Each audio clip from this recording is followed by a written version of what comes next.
जयंत ब्राह्मण के मुख से श्रवण कर लिया था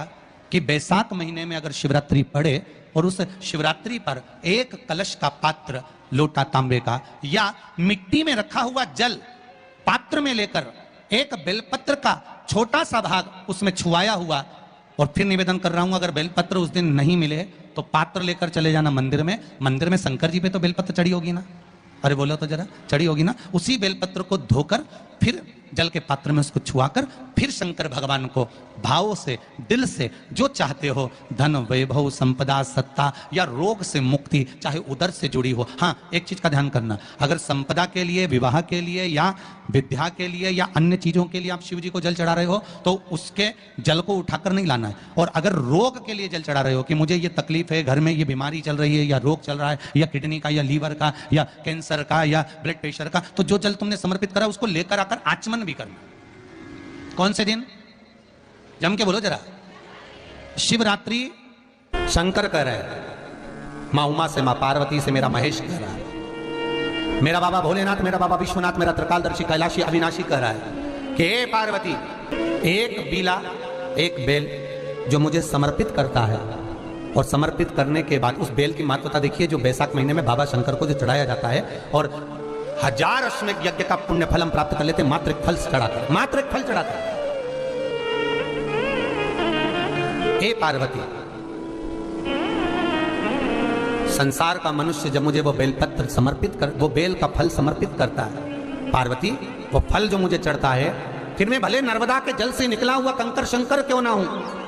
फिर चाहे मैं गंगा के जल से निकला हुआ कंकर शंकर क्यों ना हूं, चाहे फिर मैं यमुना के जल से निकला हुआ कंकर शंकर क्यों ना हूं, चाहे मैं सरयू के जल से निकला हुआ कंकर शंकर क्यों ना हूं, चाहे मंदाकिनी के जल से निकला हुआ कंकर शंकर क्यों ना हूं, ए पार्वती, फिर जो भी शिवलिंग पर वो बेल समर्पित होता है वो बेल उठाकर जीव अपने कार्य में ले सकता है। ये मां उमा से कर रहा है। वो उस बेल की महत्वता जानेंगे। अब अपन उस बेल को जानने के लिए वापिस स्कंद पुराण में चले, तो स्कंद पुराण में लिखा हुआ है कि जो बेल बैसाख के महीने में शंकर को चढ़ाया जाता है वो बेल का फल उठाकर रख लिया जाता है। बैसाख के महीने में उस चढ़े हुए, बाकी का आपको बेल का फल खाना हो तो बात दूसरी, पर चढ़ा हुआ जो बेल का फल है वो पूरा बैसाख नहीं खाना। बैसाख के बाद में अगला जो महीना आए उस महीने के अंदर उस फल के अंदर का गुर्दा निकालकर उसको सुखा लीजिए, और सुखाकर जिस व्यक्ति को पत्थरी की बीमारी हो और जिस व्यक्ति को पेट में बहुत भोजन पचता ही नहीं है, पूरा शरीर पाचन क्रिया बेकार हो गई, उस व्यक्ति को केवल 7 दिन तक शंकर पर चढ़ा हुआ वो बेलपत्र प्रदान कर दीजिए, पथरी भी बाहर और पाचन क्रिया भी ठीक, जिंदगी भर तकलीफ नहीं। उस बैसाख में उस फल की इतनी महत्वता बाबा भोलेनाथ स्कंद पुराण, लिंग पुराण, नर्मदा पुराण, पद्म पुराण के अंतर्गत, शिव महापुराण के अंतर्गत वर्णन कर, उसकी महत्वता है। वो बेल का फल साधारण नहीं हो सकता। मंदार का जो पुष्प होता है, आंकड़े का जो फूल होता है, एक सफेद कलर का भी होता है और एक गुलाबी कलर का भी होता है। देखा है आप लोगों ने? बोलो, जम के बोलो, देखा है ना? गुलाबी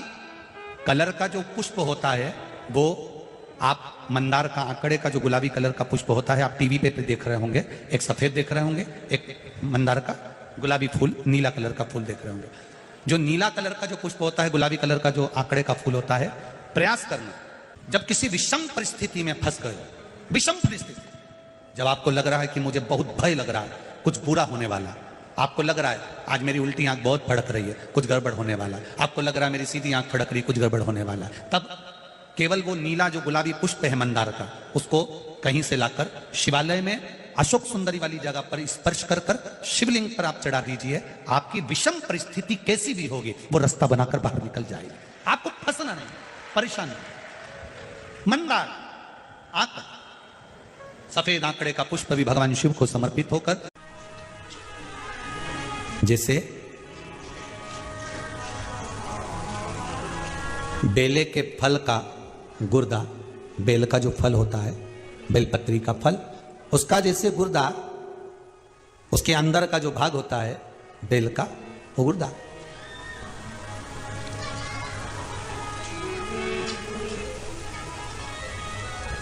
उसको अग्नि में जलाकर उसकी भस्म तैयार कर कर छान कर जब जब आपके यहां विद्वान ब्राह्मण शिव जी का अभिषेक कराते हैं, पूजन कराते हैं, तो उसमें लिखते हैं, पूजन के साहित्य में, बेलपत्री, धतूरा, दुर्वा, ये उसमें नीचे लिखेंगे भस्म। लिखते कि नहीं लिखते? लिखते हैं ना, भस्म अभिषेक में चाहिए रहती है। तब उस भस्म का थोड़ा सा भी भाग आप अगर शिव को समर्पित कर रहे हो तो ये जान लें कि शंकर मनवांचित फल प्रदान कर रहे हैं, शिव फल प्रदान कर रहे हैं। महाराज बेलपत्री के वृक्ष के नीचे बैठकर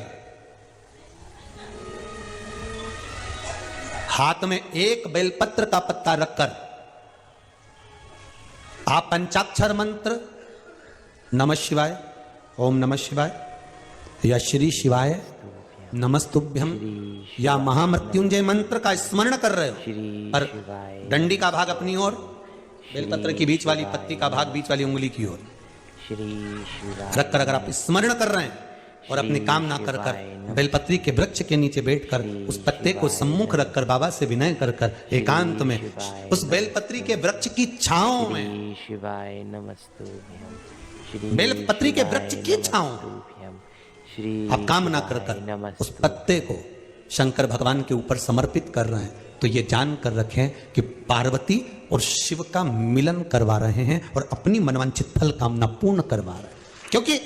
शिव और पार्वती का जब मिलन होता है, शंकर पार्वती जब एक दूसरे के सम्मुख में होते हैं, शिव और पार्वती जब एक दूसरे के सामने अपने बच्चों के कारण एक दूसरे के सम्मुख में आते हैं तो उनके चेहरे पर प्रसन्नता का भाव आ जाता है।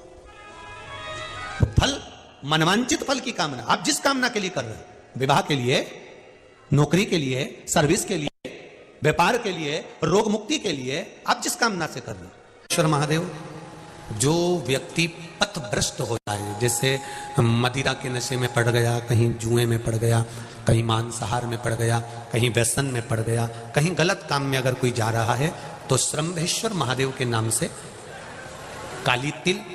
भगवान शिव को समर्पित करी जाती है। जो लोग ग्रो करते हैं दूसरों की नजरों में बड़े हो जाते हैं। अरे महाराज काली तिल को वापस उठा कर ले आते हैं,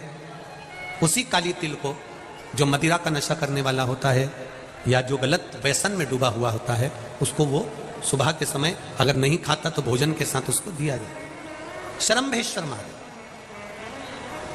एक बेलपत्री का भी बहुत अच्छा प्रयोग है श्रंभेश्वर महादेव का। मदिरा पीने वालों के लिए, मांसाहार, व्यसन में, जुए में, पेशावृत्ति में, पर नारी में, गलत जगह पर जो डूबे रहते हैं उनके लिए पहले की कथा में उसका वर्णन किया है बेलपत्री को। श्रंभेश्वर महादेव, एक बार सब बोलेंगे, कौन से महादेव?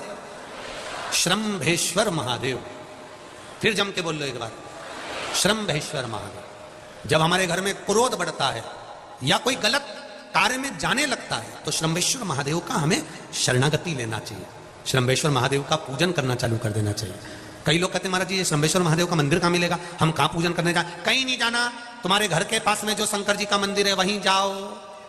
उसी देवालय में, उसी मंदिर में जाओ, श्रंभेश्वर महादेव के नाम से जल चढ़ाना प्रारंभ करेंगे। वो जल जो गलत संगत में पड़ा हुआ है उसका आचमन कराना प्रारंभ करेंगे, अपने आप उसकी धीरे धीरे बुद्धि सुधरना प्रारंभ हो जाएगी। ऐसा श्रंभेश्वर महादेव का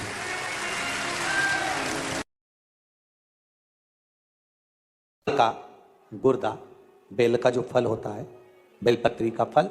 उसका जैसे गुर्दा, उसके अंदर का जो भाग होता है बेल का, उसको अग्नि में जलाकर उसकी भस्म तैयार कर कर छान कर जब जब आपके यहां विद्वान ब्राह्मण शिव जी का अभिषेक कराते हैं, पूजन कराते हैं, तो उसमें लिखते हैं पूजन के साहित्य में बेलपत्री, धतूरा, दुर्वा, ये उसमें नीचे लिखेंगे भस्म। लिखते कि नहीं लिखते? लिखते हैं ना, भस्म अभिषेक में चाहिए रहती। तब उस भस्म का थोड़ा सा भी भाग आप अगर शिव को समर्पित कर रहे हो तो ये जान लें कि शंकर मनवांछित फल प्रदान कर रहे हैं, शिव फल प्रदान कर। बेलपत्री के वृक्ष के नीचे बैठकर हाथ में एक बेलपत्र का पत्ता रखकर आप पंचाक्षर मंत्र नमः शिवाय, ओम नमः शिवाय या श्री शिवाय नमस्तुभ्यम या महामृत्युंजय मंत्र का स्मरण कर रहे हो, पर डंडी का भाग अपनी ओर, बेलपत्र की बीच वाली पत्ती का भाग बीच वाली उंगली की ओर रखकर अगर आप स्मरण कर रहे हैं और अपनी कामना कर कर बेलपत्री के वृक्ष के नीचे बैठकर उस पत्ते को सम्मुख रखकर बाबा से विनय कर कर एकांत में उस बेलपत्री के वृक्ष की छांव में, बेलपत्री के वृक्ष की छांव आप कामना कर कर उस पत्ते को शंकर भगवान के ऊपर समर्पित कर रहे हैं तो ये जान कर रखें कि पार्वती और शिव का मिलन करवा रहे हैं और अपनी मनवांछित फल कामना पूर्ण करवा रहे हैं। क्योंकि शिव और पार्वती का जब मिलन होता है, शंकर पार्वती जब एक दूसरे के सम्मुख में होते हैं, शिव और पार्वती जब एक दूसरे के सामने अपने बच्चों के कारण एक दूसरे के सम्मुख में आते हैं, तो उनके चेहरे पर फल, मनवांछित फल की कामना, आप जिस कामना के लिए कर रहे हैं, विवाह के लिए, नौकरी के लिए, सर्विस के लिए, व्यापार के लिए, रोग मुक्ति के लिए, आप जिस कामना से कर रहे हैं, बस उससे कहकर कभी सोमवार का दिन हो, क्योंकि शंकर जी को सोम प्रिय है, सोमवार का दिन, चंद्र का वार शिव जी को प्रिय है। किसी ने पूछा, गुरुजी शिव जी की प्रियता चंद्र में? हां, क्योंकि चंद्र शीतल है,